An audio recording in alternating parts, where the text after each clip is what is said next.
I don't have a license anymore, in my view, to describe the streets of Dublin, you know, because every time I come back to Dublin, the streets look completely different, you know. Fontaines D.C, the Irish post-punk band with a deeply unique and distinct sound, combining a love of poetry, a passion for music, and a reflection of Irish identity into gritty urban sounds and impactful lyrics. They skillfully amalgamate personal reminiscences, reflections on Irish history, and examinations of current political turmoil to craft concise and pertinent reflections on their cultural identity. From meeting in music college over a mutual love of poetry to releasing a debut album nominated for the Mercury Prize, the Choice Music Prize, and voted Album of the Year by the likes of BBC Radio 6 and Rough Trade, Fontaines D.C.'s rise is like a storybook, taking their personal Irish experience to the global indie masses.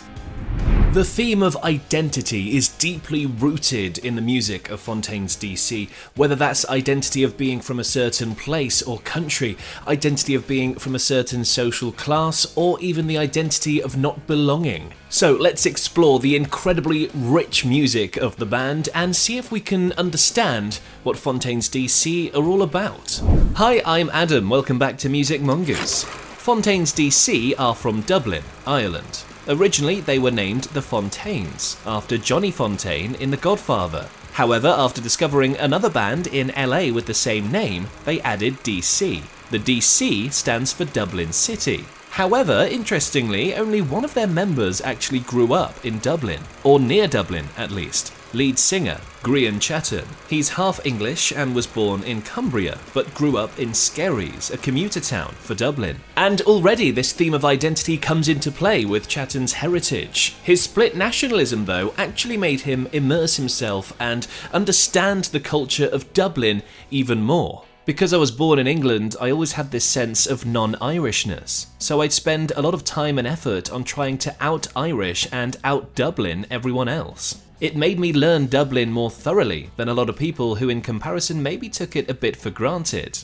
Meanwhile, drummer Tom Cole and bassist Conor Deegan are from Castlebar in County Mayo. Conor Curley is from Emmyvale in County Monaghan, and Carlos O'Connell didn't even grow up in Ireland. He's from Madrid, in Spain. Despite not all being from Dublin originally, Dublin is the place where the band met and where it originates. The members met while attending the same music college in the Liberties, which is a neighbourhood of Dublin. They quickly bonded over a mutual love of poetry, which later seeped its way into their work. So as you can see, the band's origins were much more poetic and literary rather than musical. And you can definitely hear this poetic influence in their music. I mean, especially their early stuff. The first time I heard a Fontaines D.C song, I was captivated by its almost spoken word poetry effect. It was just so unlike anything out there at that time. From there, heavily inspired by Dublin post-punk outfit Girl Band, the band self-released a few singles throughout 2017 and 2018. Liberty Bell, Hurricane Laughter / Winter in the Sun, and Checkless Reckless / Boys in the Better Land. These early versions of songs would later be re-released on the Darklands versions, a limited run EP, pressed in response to their quick rise to popularity after their debut album was released. In September of 2017, Fontaines D.C played a Dublin event called Hardworking Class Heroes, a sort of mini festival where venues across the city get taken over and the locals get exposed to emerging Irish talents. Now bear in mind, this was only 6 months or so after their first single was released, but the buzz around this band was quite significant. In 2019, for Stereogum, Ryan Lees wrote, "They were the band people were telling you that you couldn't miss, and those people were right." All in their early 20s, Fontaines played a set that was swaggering, yet sardonic, with an energy of a band that knows they have something, but at the same time aren't too bothered to prove it to you. This live act would certainly play a big part in the band's growth, particularly Chatton's stage presence, somewhat reminiscent and as captivating as Joy Division's Ian Curtis. Stereogum would also describe their early sound as a synthesis between post-punk, garage rock, and a kind of gritty, urbane sense of rhythm and narrative. This initially local buzz gathered momentum, and soon Fontaines D.C were on the radar of some pretty big players in the music industry. In May 2018, the band played a KEXP session, and in November of the same year, they signed to Partisan Records. From there, they appeared as tour support act for fellow post-punk band Shame, and had their debut album on the horizon. And this is it. In 2019, Fontaines D.C released Dogrel, their debut album. This is got to be one of my favourite albums of all time, certainly in my top 3 of the previous decade. I mean, this thing is just drenched in gritty, tangible Irish and Dublin identity. I mean, the title itself, Dogrel, refers to doggerels, which is poetry for the working class Irish people. It's quite literally poetry of the people. And listening to this album paints such a vivid picture of Dublin and the band's place within it. I mean, the lyrics throughout this thing are loaded with regional references and scenery, and the album's opening lyrics immediately transport you into this world. Dublin in the rain is mine, a pregnant city with a Catholic mind. That opening track, Big, reflects what it's like to grow up in Dublin, through the lens of Chatton's experience and that desire to outgrow the city. Dogrel also reflects the blue-collar characters of Dublin, like a chain-smoking Republican cab driver in Boys in the Better Land. Driver's got names to fill 2 double barrels. He spits out, Brits out, only smokes carols, as the lyrics go. Or a Dublin woman with a heart like a James Joyce novel. These are Irish characters representing the working class of Dublin. The forgotten people of Dublin who just long for their city to overcome its problems. Gentrification, the death of Dublin culture, being pushed aside by the government. And these characters are being so masterfully represented with Chatton's unapologetically Dublin accent throughout the album. In 2021, Caroline Kelly described the decline of Dublin in the University Observer like this. Over the years, a long series of established theatres, exhibition spaces, performance venues, independent bookstores and historical pubs have closed to make way for hotels, offices and high-end housing. In 2021, Dublin saw the announcement of the closure of landmarks such as Chapter's Bookstore, Cobblestone Pub, Trinity College's Science Gallery, and countless others. And the Irish identity continues in the album. The melody on television screens could be reminiscent of a traditional Irish folk ballad. And Liberty Bell, my favourite track on the album, is directly inspired by the experience of living in the Liberties and the crazy day-to-day occurrences that happened there. I only know that it was written when we lived in the Liberties, which is a part of Dublin with a lot of character. You know, it's kind of like on the edge of like the gentrification strip. You know what I mean? It becomes kind of more and more Irish and more old and traditional. The album's closer, Dublin City Sky, is like an Irish ballad being sung in the pub at closing time, with Chatton's vocals reaching Shane MacGowan levels of rigid sensitivity. This album then really is a manifestation of the band's love-hate relationship with Dublin, examining where it all went wrong, but with a sense of optimism as well. An optimism that things can be put right again. An optimism of preserving that Irish and Dublin culture. The album is a record of Irish culture, a record of what it means to be a Dubliner in 2019. And the album's monumental success only fuels that optimism, that drive, that fire of preserving the Dublin culture. This sense of identity continues with their second album, A Hero's Death, released in 2020. It's like show and tell this, isn't it? The success of Dogrel took the band global, touring in Europe and North America in 2019. Their success had forced them out of Dublin. So really, A Hero's Death can be seen as an album in which the band comes to terms with their new life and attempt to reconnect with the Dublin they've left behind. Songs like I Don't Belong explore the overwhelming feelings of physical and emotional detachment from their Irish identities, written while touring the world. The album itself was recorded in LA. As the NME describes it, it finds the band investigating their meteoric rise and the punishing, never-ending tour that followed, sifting through the fragmented pieces that remain. So this album was written while the band were on a grueling, horrible schedule of constant shows and tours. It became a bit surreal as towns melted into each other and faces started to look a bit strange. It was a surreal environment we created for ourselves, Chatton said. I mean, take track 4, for example, A Lucid Dream. That is a track that speaks about this new world, this new experience as a successful band. They just want to come to your place and see you sing, the lyrics go. A dig at the puppet-like nature of live performance. And also from A Lucid Dream. You're all prone to being anyone else other than you. A lyric screaming of detachment from who they were when they wrote Dogrel. I've got to say, A Lucid Dream is my favourite track on this album as well. The way that it sort of descends into chaos, into this oblivion of unstructured noise, Chatton's lyrics barely fitting in the bars. It really reflects the band's inner turmoil at that time. However, like with their first album, there is a sense of optimism that shines through as well. An optimism to carry on and embrace this new life, this new success. And the title track is probably the most reflective of that idea. The song is essentially Chatton chanting repeatedly affirmations in a sort of self-interrogative way.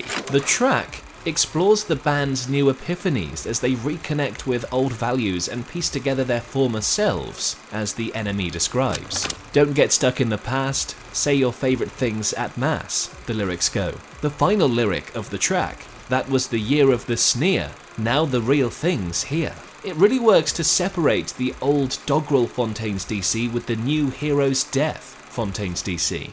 So, if Dogrel represents the band's relationship with Dublin, and A Hero's Death represents their launch to stardom and all the problems that come with that, what does their third album, Skinty Fia, represent? Which sadly I don't have to hand. Well, surprise, surprise, that theme of Irish identity finds its way through again.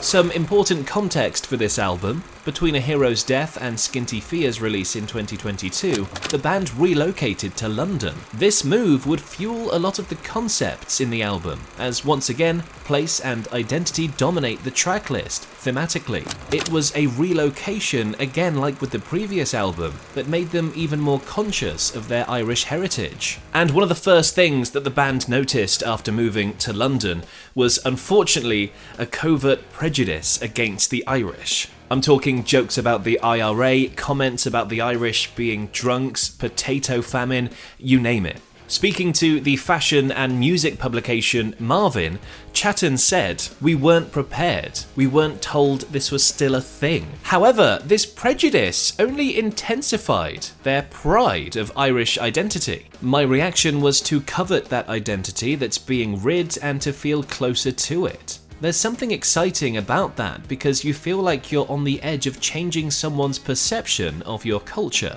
Chatton told Marvin. There was also a guilt that came with moving to London, especially in the midst of the global pandemic.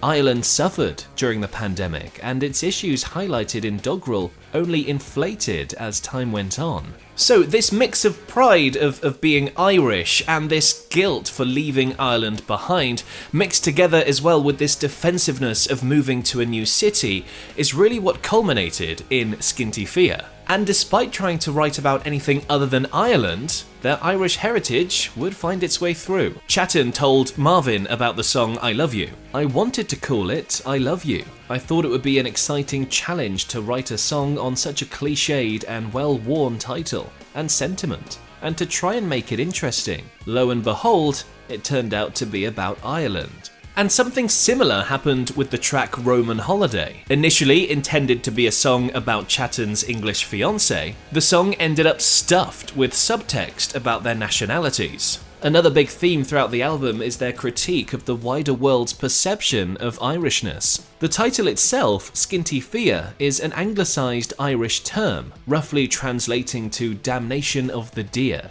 It also serves as an old Irish swear, with the same effect of for F's sake. The title works on other levels as well. If you think about it, it's a watered down anglicised version of a Gaelic term, representing how the band recognises the importance of keeping Irish culture alive, harking back to the themes of Dogrel, while also acknowledging that Irish identity only seems to be accepted when it's watered down. When it's diluted, when it's moulded to serve American, British and European palates. British suppression of Irish identity is especially criticised in the opening track, In Our Gree Ocha Joe, which means in our hearts forever. And I apologise for that clearly butchered pronunciation. This track was directly inspired by a news story in which the slogan, "Ina Grí Hocajo," sorry again, was banned from being inscribed on the headstone of an Irish woman buried in England. The Church of England concluded the phrase was too provocative and could be seen as an Irish political slogan. Chatton told the BBC it made him think of my own family in the west of Ireland. I think about them being part of this body that was being judged in this way, and that makes me feel really personally upset. The Church of England thankfully did reverse their decision a couple of years later after a public outcry and after the band had recorded the song. And the family from the news story were honoured to see the track in the album. And it sits there, doesn't it, as the opener of the album, proudly in Gaelic, not translated, which is such a strong opening statement for the album. And I think this album really speaks of a band who have become comfortable with who they are, but also a band not conforming to perceptions of who they are. In 2022, Chatton told Vice, "I think we were expressing a truth at the beginning, and then people fetishized it. I don't want to sit here and talk about Yeats and Joyce anymore." And again, you can hear this sort of attitude in the album. While it still has that distinct, unique sound of Fontaines D.C, they're not allowing themselves to be pigeonholed. The track Couple Across the Way sounds like a pub ballad, for example. Nabokov sounds like shrieking punk, and the title track, Skinty Fia, sounds almost drum and bass inspired. The range on this album screams of comfort and confidence in their own skin,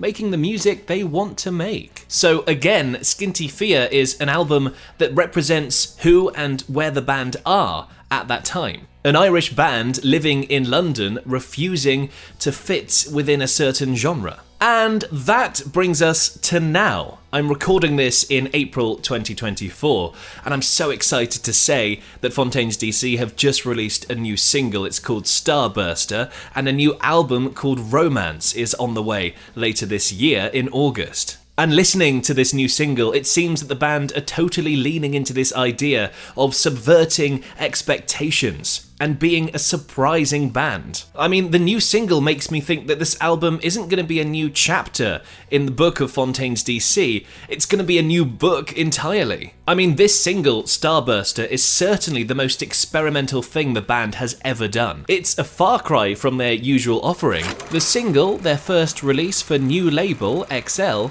seems to be a soundtrack to life in London. A melting pot of different sounds and genres. Trip-hop, hip-hop, electronica, all fighting for the forefront in a chaotic eruption of noise, much like the city itself. Have they finally been able to shake their Dublin beginnings for this album? The single was actually inspired by a panic attack Chatton suffered at St Pancras Station in London, as he struggled to pin down reality amidst the chaos of the city. In terms of what we can expect from the album itself, titled Romance, Conor Deegan told NME, "We've always had this sense of idealism and romance. Each album gets further away from observing that through the lens of Ireland. Now settled in London, the boys are searching for where and what else there is to be romantic about." So, there you go, my take on Fontaines D.C, one of the most exciting bands of the 21st century, in my opinion. I just cannot wait to see what's in store on this new album later this year. If you've got any opinions, any thoughts, do pop them down below. Let's continue the discussion in the comments section. And chances are, if you're a fan of Fontaines D.C, you're also a fan of Bristol punk group Idols. I've made a video explaining what they're all about. You can click here to watch it next.